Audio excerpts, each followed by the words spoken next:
Kung tayo mapalalabs, division naman siya ng mixed fraction. Paano? Unang-una, i-convert muna natin to sa improper fraction sila.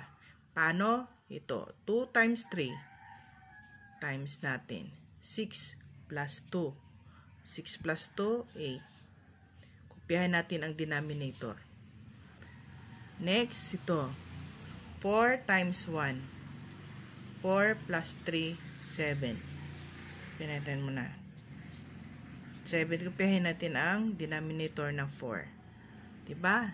And then, ganito siya. Palit natin to. Yan. Tapos, baliktarin. Reciprocal. Reciprocal. And then, yun na siya. 8 times 4 equals 32. Then, 8 times 7, 21. O, diba? Malaki yung numerator. So, yun natin to. Mixed fraction. Ilang? 21 sa 32. Isa, diba? Ano yung natira? Ilan matira? 11. Kupihin natin denominator na 21. Kano lang siya, diba? Dali lang mapalalabs. Yun siya. Thank you. Love. God bless sa ating lahat.